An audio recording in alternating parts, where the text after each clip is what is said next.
We ain't gonna fake to the people. We gonna let them know we really, what did it say? One night, 5,000. Wait, let me. Hey, look, wait. See if you can zoom. Matter of fact, hold on. Get that 5,000. Look, I'm gonna piggyback off my boy. Hey, look, and then I'm right behind him with it. So we really. What'd that say? And I'm right behind him with a payout for 5,000. What? $5,400.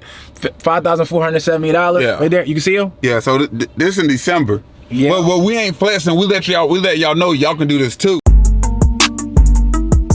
What's up with it, man? It's the kid Pushmanmitch, host of the No Fluff podcast. You know what it is. It's the kid with the swizzag, the kid with the bag. Now I'm just playing. I got my brother in here. This is my real bro right here, Zoe the Goat. If you don't know who Zoe the Goat is, let me explain real quick. When it comes to Airbnb, you don't think of nobody but him. When it comes to these stocks, you don't think about nobody but him. When it comes to really entrepreneurship, because my man really did everything under the sun when it comes to this business stuff. Facts. So I'm not going to leave it hold it no more. Introduce yourself, bro. I'm glad you came. We in the You already know what it is, man. Look, here you got that pendulum on your arm. No. Damn!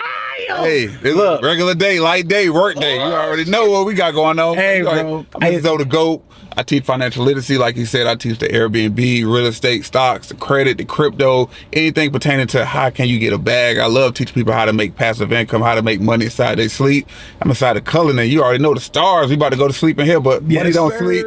We here 24/7. Let's get it. Yo, it's so crazy, bro. I ain't gonna lie. I'm sorry it took so long to get you on the show, but I can't afford you, my boy. I can't afford you.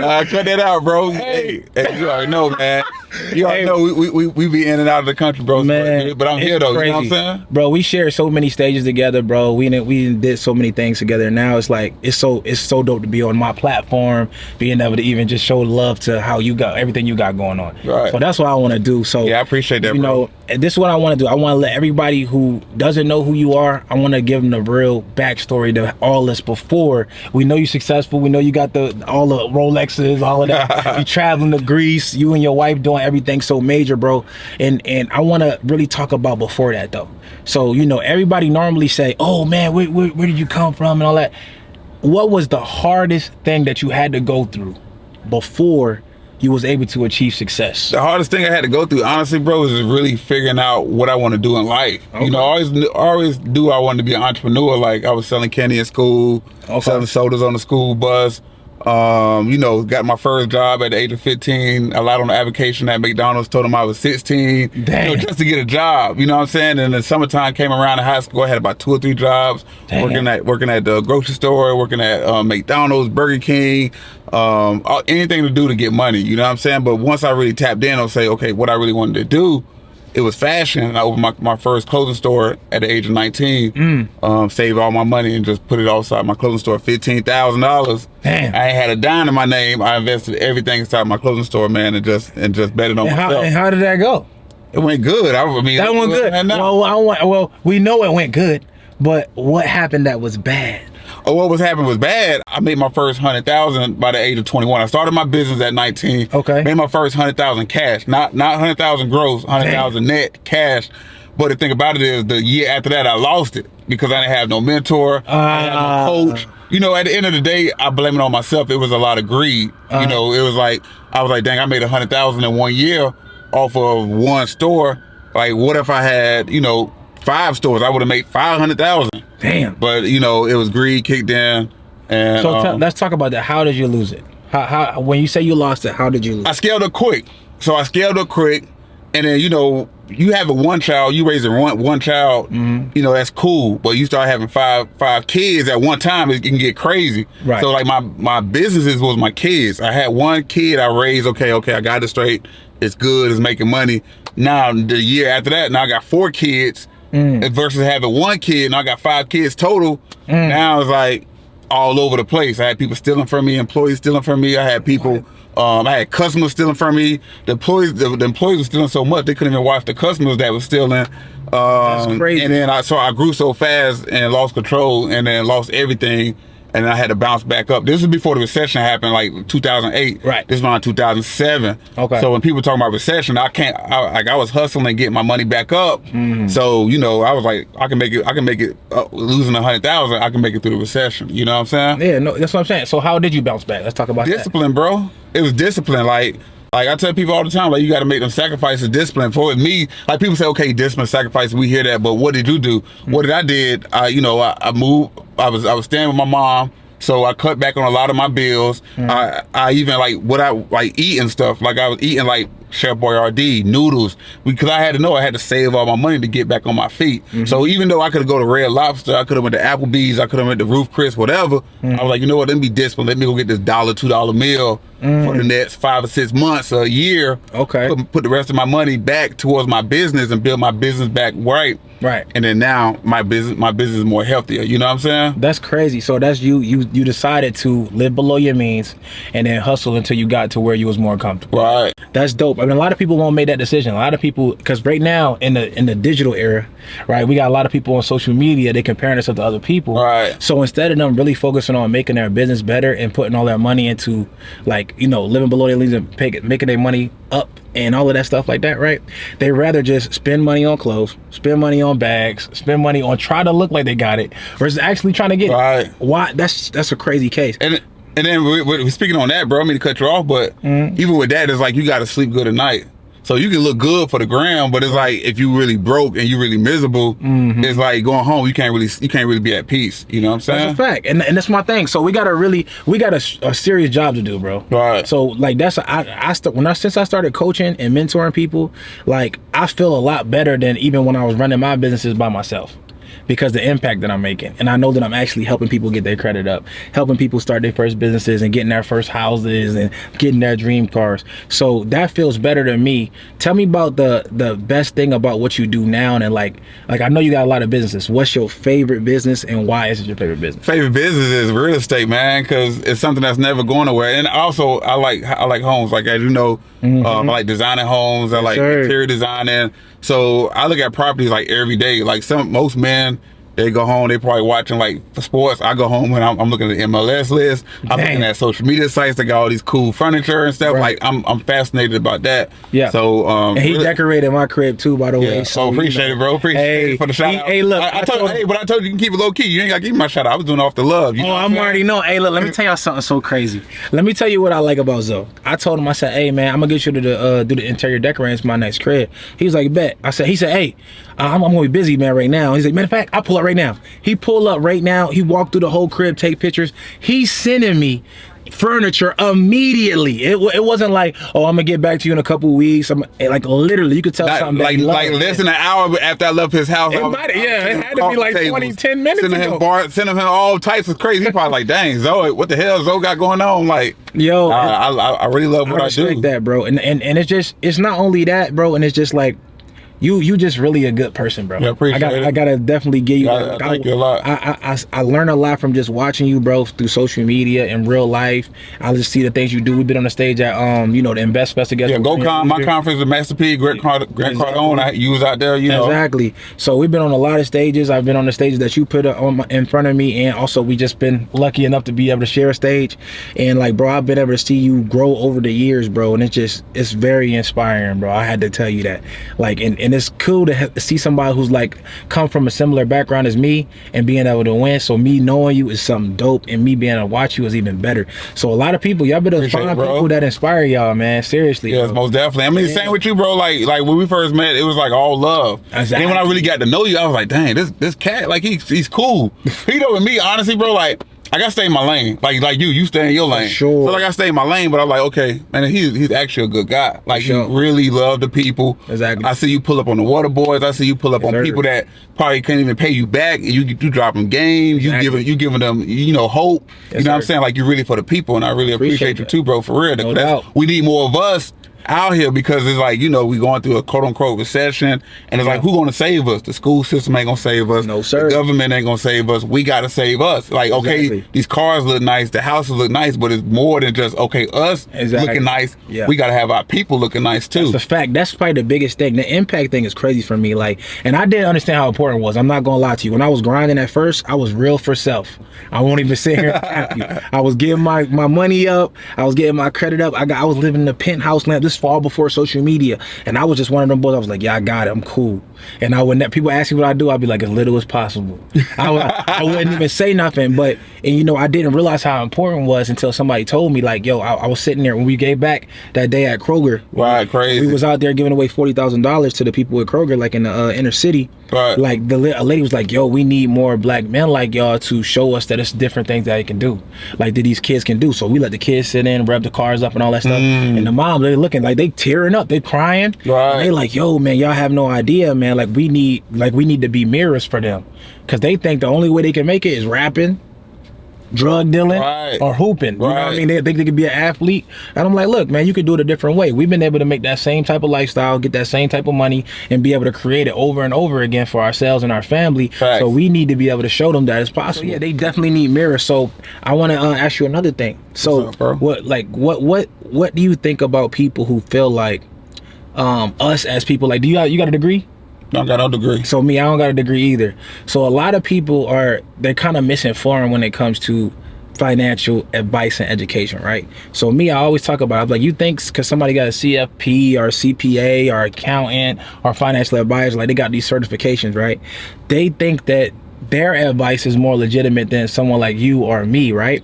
But I think it's the exact opposite. I think when we go to a CPA or something like that, that's after we already made money. Right. Like when you're trying to build up money, I think that you need to find people coming back from where you're trying to go. Someone who's actually made those risks, even down to credit. Like I feel like an expert in credit, you won't find that in a CFP or CPA, because 9 times out of 10 they're making conservative decisions. Right. They're trying to go, oh, you need to have a 401k, a 408k, you need to save this and say that. You can't save your way to wealth. So a lot of times they're talking to people who have already high accounts, and you trying to save on, and you know, on your taxes and stuff like that at the end of the year, and different diverse strategies you can use.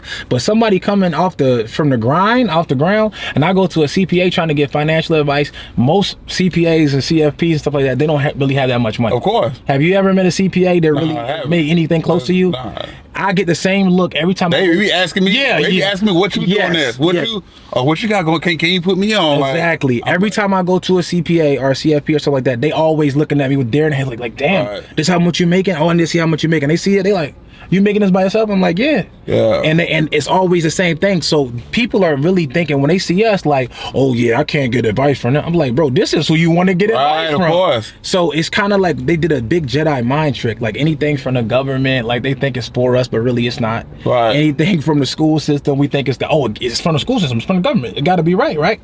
That's the opposite. So we got to literally get a contrarian mindset, like to go against the grain, like what we was taught. We got to unlearn and relearn. Right. So how many times, like, what advice would you give to somebody who's confused about where to go to learn how to build up their credit, how to learn how to get their money up, whatever, how to start from the bottom? What advice would you give them? Honestly, I would advice to give them, like honestly, someone is to seek as much education as possible. Like definitely get a mentor. Even like be honest, keep it real. Like watch videos on YouTube, and I'm just telling you to keep it real because it's thousands of videos on YouTube with different game. You may not have no money, but you probably can learn something from this video, learn something from this video, learn something from this video. But the fast pass is actually getting a mentor that has good credit, or that had bad credit and now has good credit. Because some of the thing about a mentor is like, now you skip these hours or days of watching this video. You got a mentor that can look at your credit report and tell you need to do X, Y, and Z. So now you got a $50,000 credit card in less than a month versus having to wait in a year because you had to watch all these videos and test and trial and error because you don't know what works for your credit. I would definitely recommend, if you got the money, get a mentor. If you don't, get all the free game, read all the books, get the YouTube free courses. I was on there. I never doubt that, but there's so many different videos where so many people would get lost in the sauce, and you get so overwhelmed, you probably would give up. You know what I'm saying? That's another thing I want to talk about too. So YouTube and Google, right? Right. You can find plenty of free information that works, right? But the problem is, since you're not going somewhere where everything is put in an organized way and you searching what you want to search, right, it's going to lead you down a rabbit hole that's not going to lead you to success. So that's the thing about the courses that works for me. Like I find someone that I buy into their message, their lifestyle. And my boy Justin Owens, he said, you know, you buy into the lifestyle of the people whose opinions you take. Wow. Yo, it's fucking crazy. crazy. So, but it's really like you looking like we take advice from our mom and shit, and we don't really like that lifestyle. Of course, we take advice from people like our teachers and stuff like that that making $30,000 a year, and then we're buying into their lifestyle when we actually receive and take that advice. So when it looks like is find somebody that you relate to. Of course, take their programs and do it that one way at a time, and then really complete it. Like people don't know how to even take a course.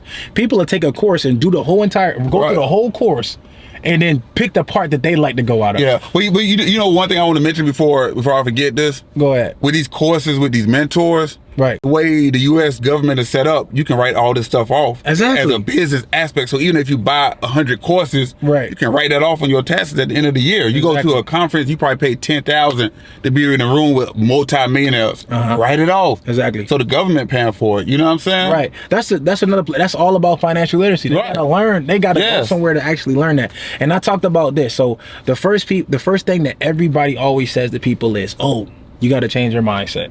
Right? You gotta change your mindset. Right. What you do to become successful? So I had to change my mindset. Right. That's not times what we say, but the first thing you really gotta do is change your environment. Of course. The first thing, if you change your environment first, then automatically your mindset's gonna be different. You dig what I'm saying? So you gotta put yourself in a situation to run with people like Azoda Go, run with the people like Pushmanmitch, run with a person like Neo Davis, the Him 500s, all these people, because they're in an environment full of entrepreneurs who are literally trying to level up. If you're around that environment, what are you gonna do?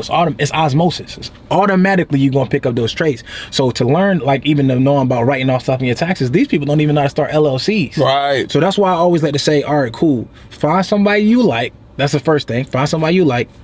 Buy into if you buy into their message, if you can relate to it, take the tough messages from them, not just the good messages. Yeah. Like, yeah, you can do real good. No, you gotta be able to take when he say you ain't doing shit, you lazy. You gotta be able to take that. But find somebody that you respect, because if you don't respect them, when they give you advice, you're gonna be combative. Yeah. You're not gonna be able to process it because you're gonna be so worried about how they talking to you, because you ain't buying to it. If you really respect them and they say something to you, you're gonna listen. Of course. It's like when your dad say something to you, your mom say something, you respect them, you're gonna listen to what they say. So the same thing gotta be for your mentor. So if I respect Zoe and Zoe give me some advice, I'm not gonna say, man, that's some bullshit. I'm gonna listen to you. Yeah, I respect you. You know, if you say, yo, Mitch, I ain't gonna lie, man, you kind of fucking up when you do this, that, and the third. I respect Zoe, so I'm gonna listen to him. So a lot of times we kind of picking false mentors, like people we kind of like, but we don't really buy into the whole thing. So what you got to do is find one person, take their course, take their mentorship, and do it to completion. And like I was saying earlier, to know how to take a course is very important.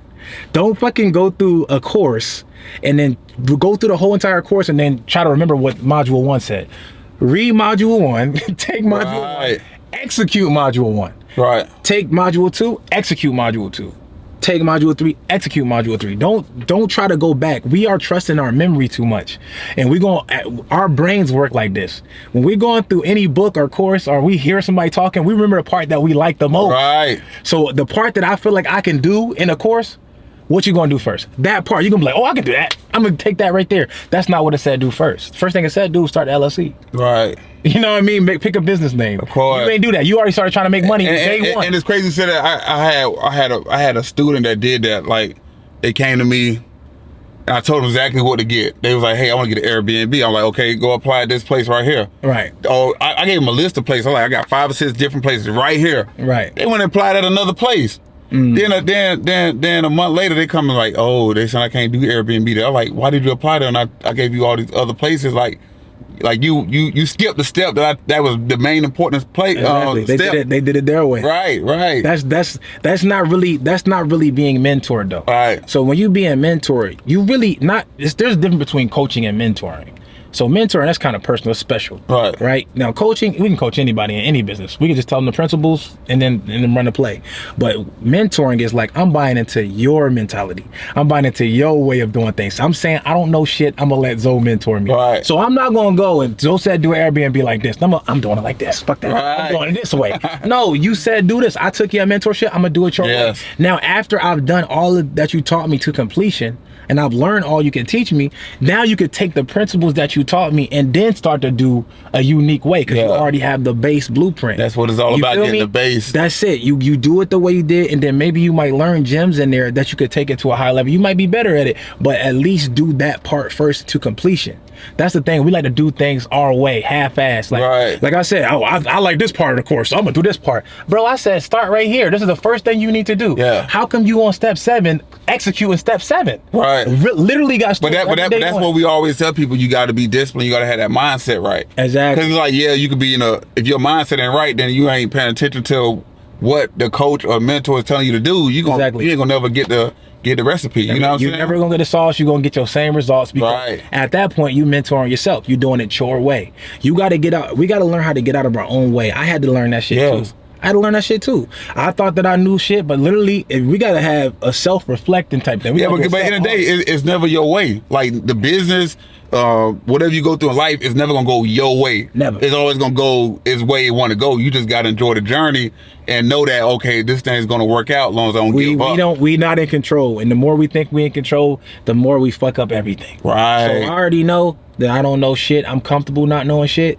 But the thing about it is, I have a fertile mind that can receive new information. I had to first unlearn to relearn everything.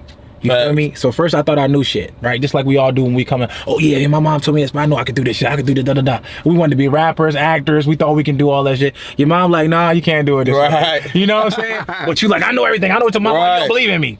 But at the end of the day, having a fertile mind helps you be able to receive new information. So me being able to say, I don't know shit.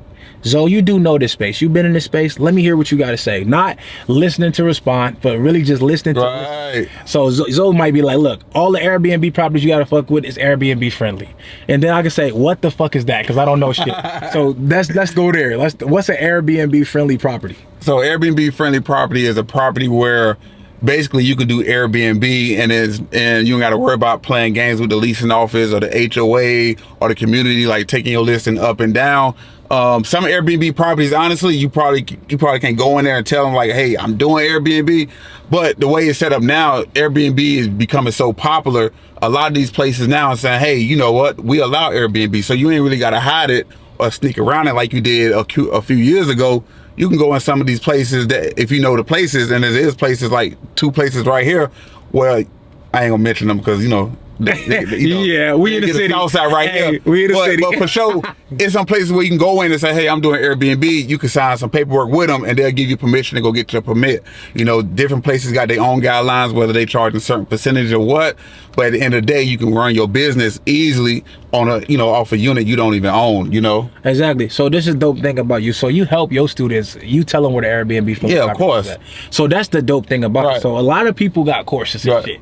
But the thing I like about you is I always explain this, the difference between a master class and a class. Anybody can teach about Airbnb. That's just gonna be a class though. Baseline curriculum, but everybody can't teach from experience. So you personally have a bunch of Airbnbs, you do theme units, so you make them unique, and you also do like me, you do Airbnb, you do Gigster, you do Peer Space, all that, and then you show your students exactly how you do it and you give them a pattern. The problem is that these people are so used to a class, they can't notice when they get in a master class. So yours is a master class, which means that you actually do the shit that you do. Me and you are unique in our space because we have Airbnbs, we have rental cars, and we also teach it. There are other people who they might have had one, and they go to teach it. So that's the thing. So we've actually touched the 6 and 7 figures in our industry, and then we teach it. So that's what I like about your program, because I went through it and I was like, damn, I remember when you kept jumping on one of my Zoom calls, I was like, this motherfucker, I know it because I do it. So it's a lot of people I see up on stage, they talking about, I be like, yeah, they they not really, you know what I'm saying? I know they ain't touching what we touch. But every day we at our Airbnbs, we at our cars, we in the business. Right, we in the field. Every day. So it's very rare that you see that. So when I seen your shit, I was like, Zoe really out here trapping these B&Bs. So that's why I like your program too, man. So now that I got you on the platform, I really want to highlight all of your knowledge. So I know you're going to give them the Airbnb friendly properties. I know you're going to teach them about all all the different spots other than Airbnb, because people think Airbnb is an end all be all, but we know it's plenty more sites, plenty more websites. But Airbnb is the most popular. It's like Uber. There's Lyft. There's all different other type of ride share, but everybody just calls it Uber, even when they picking up a Lyft. As a matter of fact, I just got a matter of fact, I'm gonna show you. Go ahead. We this no fluff podcast. Oh yeah, that's what I'm saying. We ain't gonna fake to the people. We gonna let them know we really. I like that. You know what I'm saying? What did it say? One night, 5,000. Wait, let me. Hey, look. Wait. See if you can zoom. Matter of fact, hold on. Get that 5,000. Look, I'm gonna piggyback off my boy. It's one night, $5,000 now. Wait. I'm gonna piggyback off my boy though. Like we really do this. My first Airbnb is about 2-minute walk away at the Scion. The Scion just announced that they allowing you could do Airbnb right across from Lennox Mall. Hey, look. No fluff. Hey, look, and then I'm right behind them with it. So we really, what'd that say? And I'm right behind them with it. Pay out for $5,470. Yeah. Right there. You can see them. Yeah. So this in December. Yeah. Well, we ain't flexing. We let y'all know y'all can do this too. And this passive income. A lot of y'all like want to make extra income where you ain't got to be there. You ain't got to work hard. We like to drive nice cars. We like to eat nice. We like to live like the NBA players, but we don't want to sweat up and down the court. Right. We just like to chill. You know what I'm saying? But we let y'all know y'all can be a real estate investor. You can have a Rolls Royce and have it pay for itself. A lot of my money comes from production, not even just events. Like somebody rent my spot tomorrow. 10,000 to shoot a commercial. You know what I'm saying? Right. So I'm letting y'all know that all this stuff is attainable, but you got to be disciplined. You got to have the right mindset, and you got to just get one property. Like you ain't jump out with a fleet of cars. You only had one car. One car. You know what I'm saying? I started out with one car. I started with one Airbnb. I had a one-bedroom apartment in Midtown. That shit was called Crest at Midtown. I joined. Hey, look, I was cleaning it myself. I was getting down there, taking all the hairs out of the shower for every guest, and then I had to build up my whole portfolio to where I had a cleaning service. Crazy. And I had the 2 bedrooms. I had a studio. Then I went to 3 bedrooms, and then now I'm at mansion. Now you see what he said now. So we're gonna give y'all the game. This is no fluff. Yes, sir. The money is inside of, the first thing, what value you add. You got to add the value. Yes. Location is number one in any business, so I ain't gonna forget that, but the value.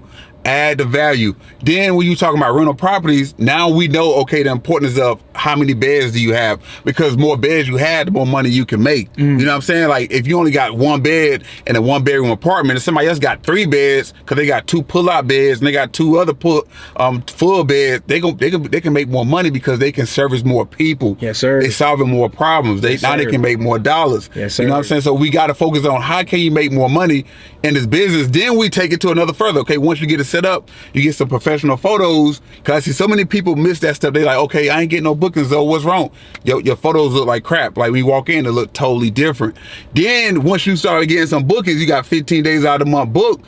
In order to get 30 days out of the month, you got to manage your calendar. You know the weekdays is not getting booked as much because of school back in, or it's winter break, or it's fall. Guess what? Instead of your price being $150 a night on the weekdays, lower to maybe $120 a night, $100 a night. $100 times 5 days out of the week, that's $500 times 4 days out of the, 4 weeks out of the month, that's $2,000 that can pay your rent. And then the big weekend paydays, that's all profit. You know, sir. $3 grand, $4 grand profit a month off of 1 unit you don't even own. Yeah, that's 1 unit. So that's the thing. A lot of people really don't understand how to maximize the value of an Airbnb property. Right. So me, I always make sure, because this gonna be a great one for us. We about to fuck y'all up. So the people don't know how to maximize the value. So understand that one property can make more than 15 if you're doing the right. Right. So me in particular, I always make sure on every property I can offer an upsell. So I put wine bottles in there. I put liquor bottles. I have them all with the price on a little whiteboard. I write down how much they cost. I get the little small liquor bottles like this. Right. It costs me nothing. I'm charging like $8 to $10 for them, and I'm just like $2-3, right? But I'm getting upsells in there. I also got my rental car listing on there. I say, hey, if you need a rental car, call this number. I got the chefs right there. Cool. If you want us to plan a date night, I got the helicopters flights. All of that stuff is on a whiteboard, so they don't gotta look far for it. What? They got helicopter rides. How much? And I got my own link. I went and made a relationship with the person who got the helicopter service, so they automatically want to get it. So I found ways to increase the value of just a one night rental. All they was going to get was to spend a night, right? Now they like, I'm going to get a helicopter ride. You got a concierge service and everything. Now I'm going to get a chef. Yeah. Now I'm going to get a rental car. So I'm turning just one property into multiple sources of income. Right. That's what you do. You get one river to make multiple streams. Right. So that one property is the river, and then we create streams by adding extra offers on there. We can then let them do, like, you know, we do events too. So I told them in the listing, I always put on a title, oh, whatever Oasis in Midtown also allows events. So then in my listing under the description, I say, if you need an event, it's a different rate. So they know, okay, I can have an event here if I wanted to. Right. And now that one day that they stay is the night that you charge them. You send out an extra little payout for them to pay for you, and you send them, and then they pay that, and it's just for a event for that night. And then the next night they pay a regular nightly rate. They just go to sleep. Right. So that one night they paid $2,000. The rest of them they paying $600. You know what I'm saying? Bars. Straight sauce. So that's one property. So that's the thing. We think we gotta have. Oh, I gotta get 50 Airbnbs to stay up with Zoe. No, you nigga, we doing this with one property. You can make $50,000 a month. You know what I'm saying? If you do it the right way, you gonna make $50,000. And then once you use that where everyone that you get, now when you got only 2 or 3, and you see this lady down here, she's saying she got 25. She not making what you making. Right. And that's the thing. And then I know another thing that you do that's very unique is the theme units. Talk about how the theme units make you extra income. So the theme units is so unique. You go on Airbnb, you may find some fly Airbnbs, but the theme units is where the money is being made, because that attract a lot of more people. Because one thing I noticed, and you know, using the Airbnb game, when the pandemic hit, it was so many different cancellations, left, right, because nobody was traveling, and the Airbnb let people cancel and get their money back easily. So a lot of hosts, they were stuck, having to pay their rent, but they still had these bookings that was getting canceled. But with me, I didn't have to worry about that issue because I have theme units. So a lot of people that book my units is just not people who's traveling. You know, there's a lot of locals too. They want to do photo shoots. They want to shoot content. They want to shoot a documentary. They want to do a video shoot. They just tired of standing at the house looking at the same wall. They want a different scenery. So a lot of people was booking my units because I got theme units. And when I say theme, it may be a pink Barbie theme. It may be a forest theme. I paint the whole walls maybe green, add some green like leaves on the wall, like monkeys and crazy stuff. Just give you that whole theme, so that, guess what, you ain't gotta go to Disney World or Orlando for that theme. You got it right down in your own city or right in the ATL. Yes, sir. And you can charge more, because before I was doing themes, I probably was charging on the weekends maybe $250 on the average a night, $270. My themes, I started charging $500 a night on a Friday, Saturday, Friday a night, Saturday night. Sometimes I got as much as $1,000 if it's a big holiday weekend. And my rent in a lot of these places like $2,000. So 2 or 3 days paid for my rent a lot of times, just by having a theme unit. That's crazy. And you got one unit I seen, your house really, you got designer joint. Like you got the Louis Vuitton and the Tom Ford situation going on. Oh yeah. So that's the thing, man. Like people don't even know where to get this stuff. And if you tap in with Zoe, he's gonna tell you how to get it. That's what I like. So, oh yeah, I got a lot of stuff on my course, bro. But you know the thing I tell people, man, shops like Amazon, Wayfair, Etsy, you'd be surprised what you find on Etsy is a beast. Yeah, you'd be surprised, but you have to have patience. You ain't gonna get on there and be like, okay, I can go in there and find stuff like Zoe or Mitch. Like I'd be on there hours sometimes. But one thing I like about Amazon, I like about Wayfair and a lot of these sites online, you don't even have to go inside the stores. You press a button. Like I got a mattress that go right to my, all my furniture go right to my front door. I don't have to worry about hiring nobody. I don't have to worry about, did they deliver my stuff? No, I already know when it comes in, when it get dropped off, they sending me pictures. All I gotta do is get my handyman to go in there and set everything up. And it's over with, bro. All right, so I'm gonna tell him one more bar and then we're gonna get up out of here. So make sure, if he just said he had a handyman, y'all like, man, I don't got no fucking handyman. Look, all you gotta do is go and hire people, bro. Right. We just delegate. And it's an easy way. It's an app called TaskRabbit, right? TASK Rabbit. They can do anything and everything. You can get electricians, you can get painters, you can get maids, you can get people to move your furniture, junk removal. You can get anything done, including builders. I use Master Builders. builders. Wow. So just like I had to get my house ready and real quick to get it ready for this rental, this booking for 4 days for the 5,000. Right. So I was able to get that joint fixed like this because I use TaskRabbit. I had master builders in the crib. I had painters in the crib. Everybody in there all at the same time. Nobody know each other. They just working. I ain't had to have no experience. I ain't had to hire. I can go look at their 5-star reviews, see how many people they already service. Boom, hired. Straight bars. Easy. So that's what we do, man. We want y'all to be able to tap in. And my brother Zoe, I gotta highlight him because he's really doing it at a high level. Yeah, I appreciate that too, bro. Before we leave, I definitely want to let people know, like, they see us do it. They're like, man, y'all got it good. Y'all got money to do that. I ain't got no money to start Airbnb. I ain't got no money to start my business. Hey, we do all this with the bank's money. We do all this with credit. Yes, OPM. We are not just taking our money, flipping it. We are taking the bank's money and flipping it. So you build your credit up, and he got courses on it. You know, I got courses too, whatever. You can watch videos, whatever. If your credit is good, go to US Bank Platinum Visa credit card. They got a credit card right now, US Bank Platinum Visa credit card. They doing like 20 months with 0% interest, 0% APR. You can take that money, get that 10,000, 15,000, 20,000, get your Airbnb, go get you a car, liquidate the money, start your business, and use OPM. All the wealthy people are using the bank's money. They're not touching cash. They're using the bank's money for everything. You know what I'm saying? So OPM means other people's money. Right. So, but you need to use that. That's what I did. That's how I started off getting Airbnbs. That's how I started off getting rental cars. And that's how we travel to a lot of That's how we travel. And we're using the rewards points. Yes. I don't use no debit card. Amazon, I use my points all the time on Amazon. Man, traveling. Listen, after a minute, this furniture gonna be coming for free because you just did it the first time. That's a good bar. Right. If y'all want to know where y'all at credit wise before you apply for that car he just told y'all about, go to Discover, and you can go to AmericanExpress.com and go. They have a soft inquiry, which means not going to affect your credit in any way. They're going to tell you if you already can get approved for their cards. Trust me, if you can get approved for an Amex and you can get approved for a Discover card, you definitely can get that US Bank card. Right, for real. So do that first, then go hit that joint. 0% APR rate means that once you borrow the money, if you for a whole year, as a year or 15 months? I think like 20 months. 20 months. Almost 2 years. If they got almost 2 years. That means that when you borrow the money, you can pay the exact money back for 2 years instead of them charging you an APR rate on top. So that's the play. He just gave you all the barbecue sauce. And then when he say pay it back, when you use your credit card, basically you have a minimum payment. You know, different credit cards are different. For example, if you spend $10,000, you maxed out that credit card, your minimum payment may be $300 a month. So you don't have to pay the $10,000 back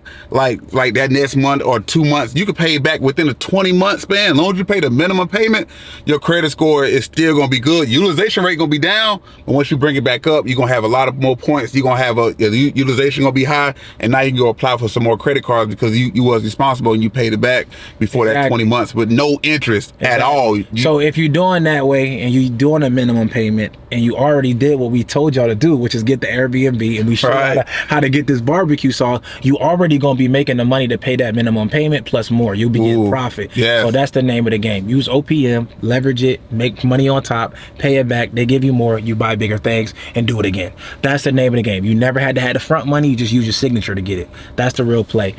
Pushmanmitch, Zoda Goat. I'm gonna drop all his links. Drop your Instagram for him. This is Zoda Goat. You already know, MRZOTHEGOAT. Yes, sir. I'm gonna drop it right underneath this video. Make sure y'all like, comment, subscribe, share this everywhere because everybody need to have this information just like you. Let's get wealthy. Let's get it.